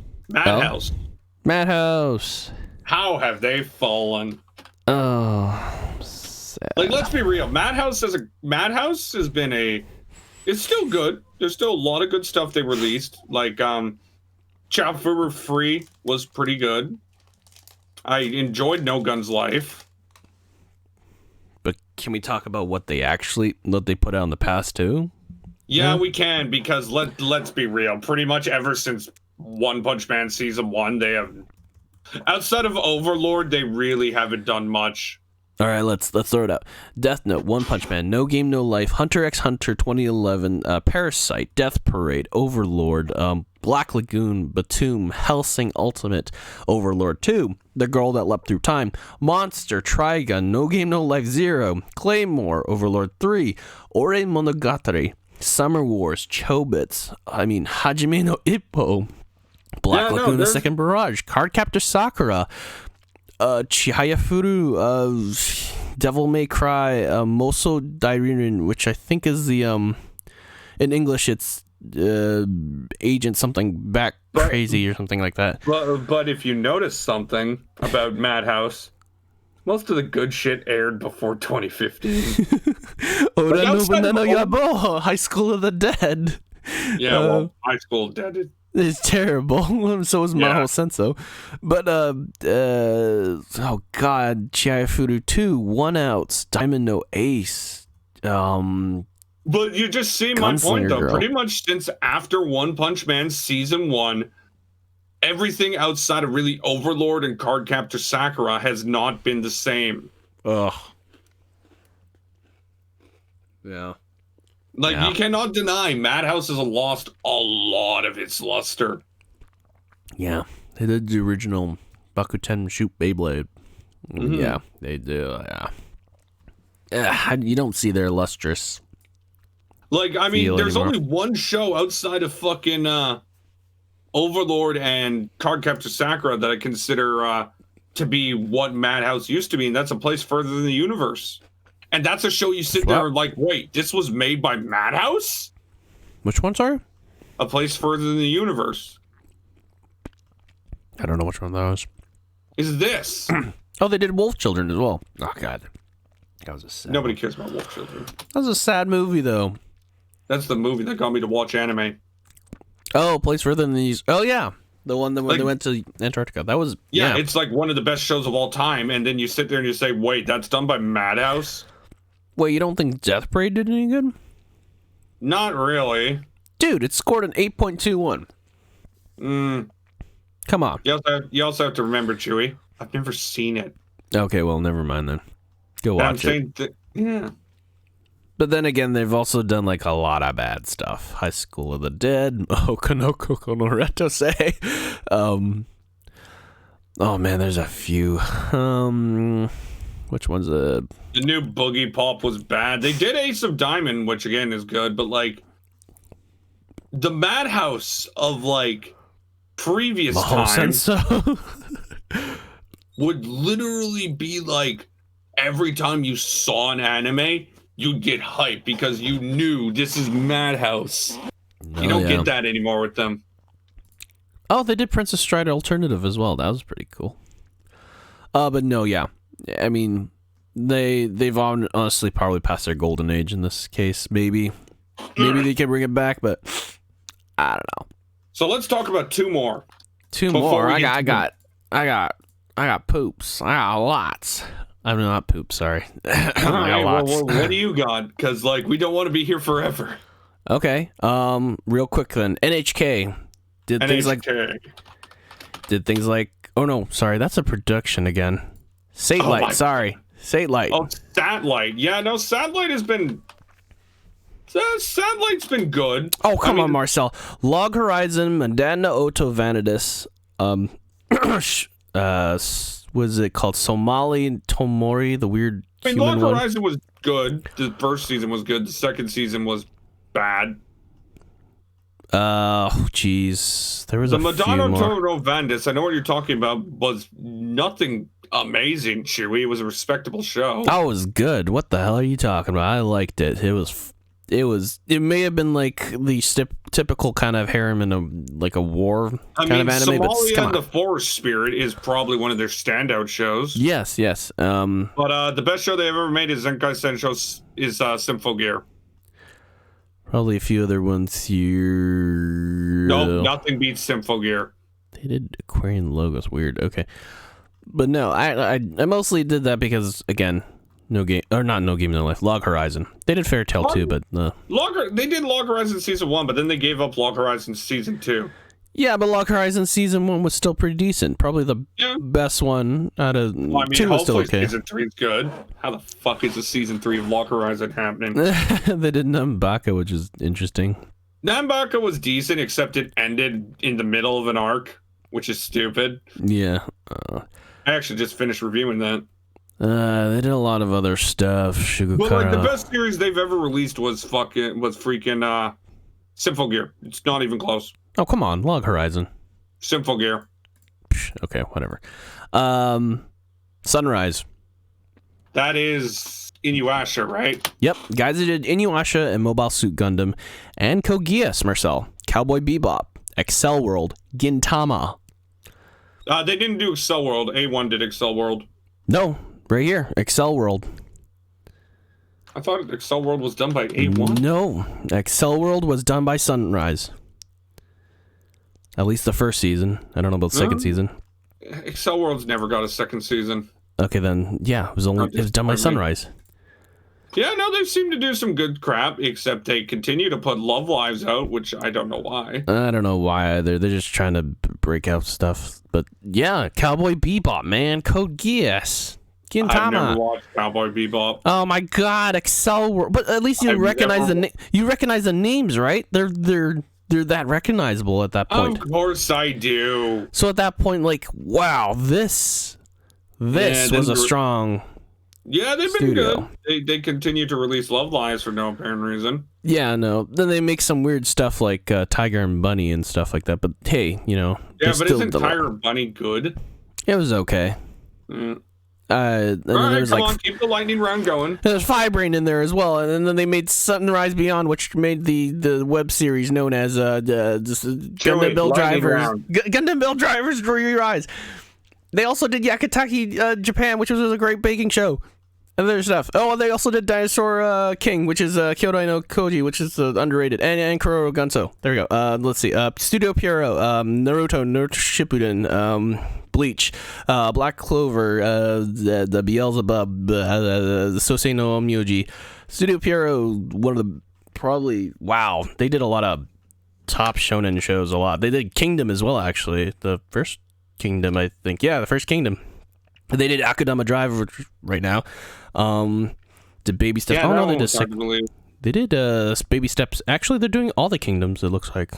Kingdom's second season as well. First season, they did Blue Dragon. But then they did things like Eld Live. And yeah, let's not talk about Eld Live. But they did Yu Yu Hakusho, a movie. Or at least the movie for Yu Yu Hakusho. I don't know if they did the actual Yu Yu Hakusho. No, it looks like they did the Yu Yu Hakusho, actually. Okay, another one. Okay, I feel like we're gonna start getting into the ones that I hate as well, because a lot of them are what I hate. Oh, don't worry, we'll save studios that we hate for to end it. Okay, well, real quick, Gallop, Yu-Gi-Oh. They did Yu-Gi-Oh. They did I Shield Nijiichi, basically I Shield 21, which is one of the better sports shows. Marcel, go check it out. It's about football. Just do it. But they also did a lot of weird no-names, so I'm just really, that's like mostly because of I Shield 21 Studio. And Yu-Gi-Oh. Gainax, Fooly Neon Genesis Evangelion, Tengen Toppa Gurren. Did Gainax also have the Gainax ending problem? Yeah, they had some weird stuff going on, but like if you look at the animes themselves, it just they start off great, but then they just be like, oh, okay, they ended weird. Again, another one, Panty and stuff. Well, yeah, no, they haven't released a new anime since 2015, and they've just been they're literally going to release its first thing. It's Zero Century, the movie. Yeah, that's why I'm sad. They haven't, maybe the Gainax is over. Another one. They got overrated shows like Gurren Lagann. Wow. Okay. Well, anyways, Lurch. That's Assassination Classroom. That's the guys who did Assassination Classroom, and I actually haven't seen their name in a while. Monster Musume, Danganronpa. Yeah, no wonder I haven't seen their name in a while. They literally released one show this year, and that's it. Yeah, they haven't really done much else. But the last couple seasons, you probably watched some of their stuff, like Kanata no Astra. Lost in Space was brilliant. Yeah. They're the same guys that did Rampo Kitan, that weird mystery one. More Danganronpa. Yeah, they did Magical Raising Girl Project, which was, not bad. Hamatora. I thought Scum's Wish was one of the better shows of the year when it aired. Radiant Season 1 and 2, which is okay. Radiant, no. Okay. They tried to do Seven Senses the Reunion, and it was something. That was about it. JC Staff, Danmachi, Toradora, Shokugeki no Soma. Yeah, JC Staff's another studio that doesn't get the recognition it deserves. Yeah, Prison School, the Toraru series, Bakuman. Everybody looks at JC Staff and says, "Oh, they don't take care of his." Like, I thought Data Live 3, while it didn't look great, was good. One Punch Man 2 story just. This is going to sound like sacrilege, but I like One Punch Man 2 more than 1 just because the story in 2 is actually there. Come on, we also forget that they did Shokugeki no Soma. Come on. Yeah, we can't deny that either. And Danmachi, I mean, come on. Yeah, I know they're doing Danmachi now really well as well. And of course, they have the Wixos series, which I love. And they're still doing the Toraru stuff, I think. They did just finish Railgun 3, so they've done all the Toraru updates, so maybe they'll do more. I mean, yeah. I'd prefer just to see more Railgun, because Index is literally one of the most overrated series in the history of anime. Little Busters, Heavy Object. Then they also did, like, Pet Girl, Sakuroso. UQ Holder, which is kind of weird. They did Saki. Oh, yeah, they did Psyche. Yep, that's a hilarious one, honestly. But again, I know, and everybody gives them shit because they don't look the best. Well, sorry. I mean, One Punch Man Season 2 and Data Live Season 3 and now Season 4, which is apparently in production. I feel like they do okay with the art. Yeah. But some things probably aren't great, like Taboo Tattoo. Fuck you, Taboo Tattoo. Yeah, don't remind me of that shit. That was awful. I mean, sure, they tried their best to do the whole action bit, but like, fuck, dude. What the fuck? But like, that's the thing. Like, we need to at least recognize that, like One Punch Man and Data Live, those shows wouldn't exist anymore. That's true. Yeah. Of course they did. Do You Love Your Mom and Her Two Kids? Yeah. No. We mean no. Okay. And quick, White Fox, Silverlink, Zebek. There we go. Yeah, those are all good. Okay, let's talk about the big ones. I'm talking about PA Works. Oh boy, are we talking the bad ones now? No, I'm talking about the good ones. I got 2 good ones before we get to the bad ones. Okay. Oh. Because I think PA Works is one of the best studios out there. All right. Yeah, Fairy Gone was a piece of shit. I will not deny that. I did not think Sirius the Jaeger was good. But if you look at PA Works' work, right? True Tears, I haven't seen it, heard great things. I know I am trying to hurry up, Chewy. We may have to cut out the bad studios for next episode. But I mean, oh, damn it. I wanted to talk about bad studios.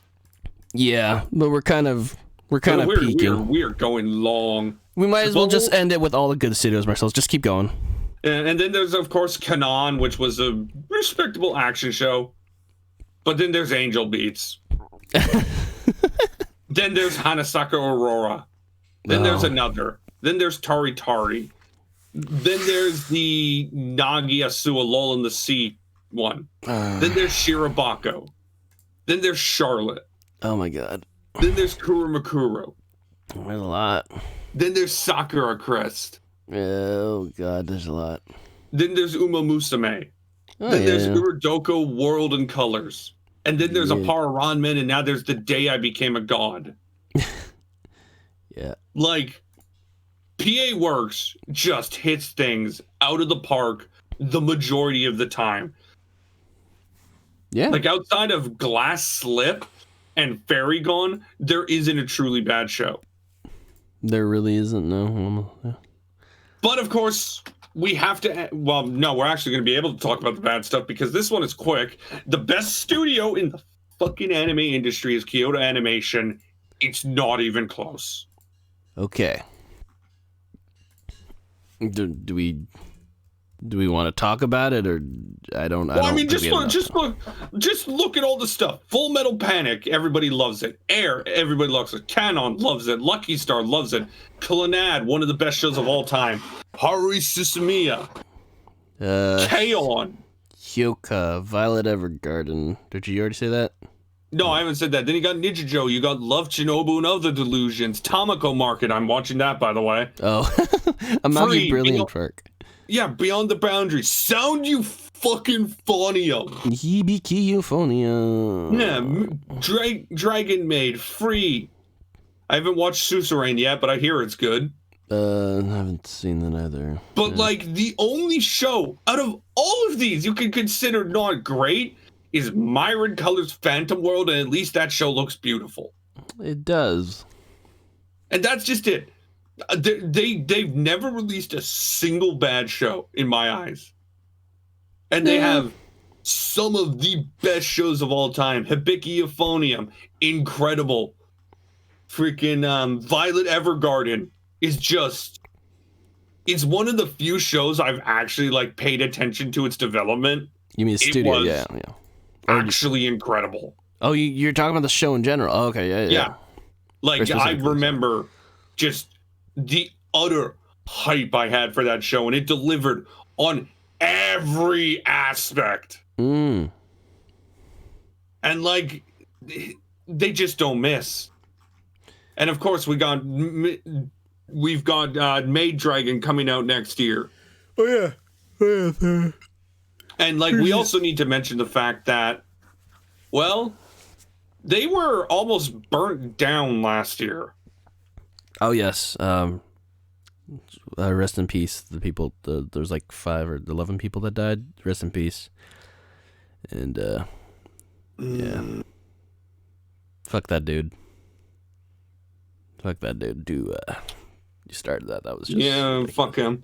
But like, the fact of the matter is, they're still releasing crap. No, yeah, they found a way. Like, the Violet Evergarden movie's coming out. Freeze coming out next year.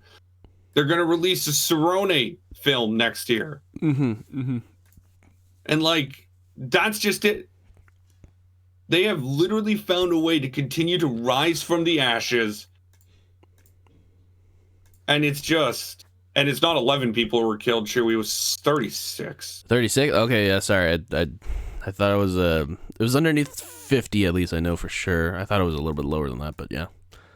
But like that, it's just, I'm so happy they're able to continue. No, yeah. But like, if they left, they would have been the best studio ever. It's not even close. Yeah, if they ended it right there. Yeah.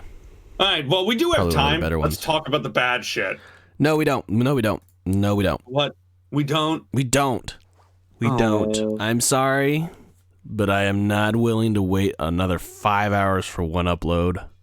Well, I guess we won't be talking about the bad shit. We can save that for next. Well, no, next week we're doing the mid-season review. That's right. You know what? We can talk about it a little bit next week, Marcel. We'll just make our recap a little faster. Well, I mean, we don't even have to recap, really. We can just talk about that in the mid-season review. Oh, yeah, that's true. So we might as well just do the mid-season review, wrap up with a tiny bit of, like, the bad studios.